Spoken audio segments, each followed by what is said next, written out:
ওয়ালাইকুম।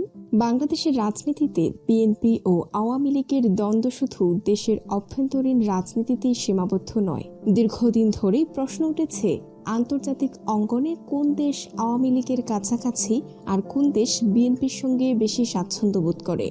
ভারত, চীন, যুক্তরাষ্ট্র, পাকিস্তান প্রতিটি দেশেরই বাংলাদেশের সঙ্গে রয়েছে নিজস্ব কৌশলগত ও অর্থনৈতিক স্বার্থ। তাই আজকের ভিডিওতে আমরা সহজ ভাষায় বোঝার চেষ্টা করব কোন দেশের সঙ্গে কোন দলের সম্পর্ক ঐতিহাসিকভাবে কেমন ছিল এবং বর্তমানে সেই সমীকরণ কতটা বদলে গেছে। প্রথমে আসি ভারতের কথায়। আওয়ামী লীগ সরকারের সময় ভারত ও বাংলাদেশের মধ্যে নিরাপত্তা, যোগাযোগ, বাণিজ্য ও অবকাঠামো সহ বিভিন্ন ক্ষেত্রে ঘনিষ্ঠ সহযোগিতা তৈরি হয়েছিল। বিশেষ করে শেখ হাসিনা সরকারের দীর্ঘ সময় ভারত আওয়ামী লীগ সরকারের সঙ্গে ঘনিষ্ঠভাবে কাজ করেছে। 2015 সালের স্থল সীমান্ত চুক্তি সহ বিভিন্ন দ্বিপাক্ষিক উদ্যোগ দুই দেশের সম্পর্ককে আরও গভীর করে। এ কারণে রাজনৈতিক বিশ্লেষণে আওয়ামী লীগকে প্রায়ই ভারতের তুলনামূলক ঘনিষ্ঠ দল হিসেবে দেখা হয়েছে। তবে এর অর্থ এই নয় যে ভারত আনুষ্ঠানিকভাবে আওয়ামী লীগের দলীয় সমর্থক। রাষ্ট্রগুলো সাধারণত তাদের জাতীয় স্বার্থের ভিত্তিতে পররাষ্ট্রনীতি পরিচালনা করে। অন্যদিকে বিএনপির সঙ্গে ভারতের সম্পর্ক ঐতিহাসিকভাবে বেশ জটিল ছিল। বিএনপির বিভিন্ন সময়ে ভারতীয় প্রভাবের সমালোচনা করেছে। তবে 2026 সালে বিএনপি সরকার গঠনের পর ভারত বাংলাদেশ সম্পর্ক স্বাভাবিক করার উদ্যোগও দেখা যাচ্ছে। অর্থাৎ পুরনো রাজনৈতিক দূরত্ব থাকলেও বাস্তব রাষ্ট্রীয় সম্পর্কের ক্ষেত্রে নতুন হিসাব তৈরি হচ্ছে। এবার আসি চীনের কথায়। চীন বাংলাদেশের অন্যতম গুরুত্বপূর্ণ অর্থনৈতিক ও অবকাঠামোগত অংশীদার।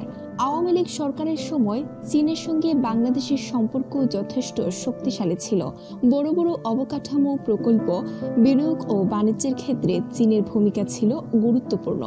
তাই শুধু আওয়ামী লীগকে ভারতপন্থী বললে পুরো চিত্রটা পাওয়া যায় না, কারণ আওয়ামী লীগ সরকার একই সঙ্গে চীনের সঙ্গেও ঘনিষ্ঠ অর্থনৈতিক সম্পর্ক বজায় রেখেছিল।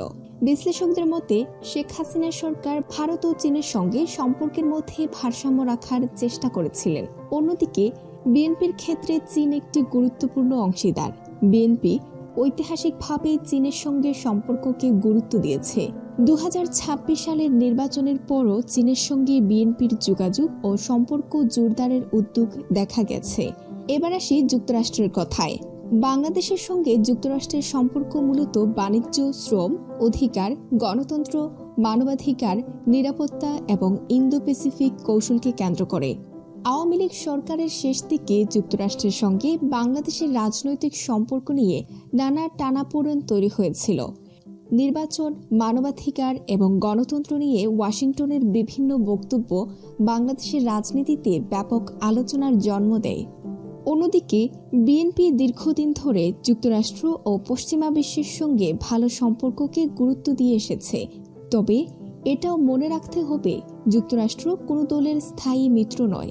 তাদের কাছে গুরুত্বপূর্ণ হল নিজেদের কৌশলগত ও অর্থনৈতিক স্বার্থ। এবার আসি পাকিস্তানের দিকে। বাংলাদেশের রাজনীতিতে পাকিস্তান একটি অত্যন্ত সংবেদনশীল বিষয়। 1971 সালে মুক্তিযুদ্ধের ইতিহাসের কারণে আওয়ামী লীগের সঙ্গে পাকিস্তানের রাজনৈতিক সম্পর্ক ঐতিহাসিকভাবে জটিল। অন্যদিকে বিএনপির শাসনামলে পাকিস্তানের সঙ্গে তুলনামূলকভাবে উষ্ণ সম্পর্ক দেখা গেছে। তবে বর্তমান সময়ে বাংলাদেশ পাকিস্তান সম্পর্ক নতুন বাস্তবতায় পরিবর্তিত হচ্ছে। সবচেয়ে গুরুত্বপূর্ণ বিষয় হলো আজকের বিশ্ব রাজনীতিতে কোনো দেশই চিরস্থায়ীভাবে কোনো একটি দলের পক্ষে থাকে না। ভারত বাংলাদেশের সঙ্গে সম্পর্ক ভালো রাখতে চায় তার নিরাপত্তা ও আঞ্চলিক স্বার্থের কারণে। চীন বাংলাদেশকে দেখে অর্থনীতি, বাণিজ্য, বিনিয়োগ ও ভূরাজনৈতিক গুরুত্বের দিক থেকে।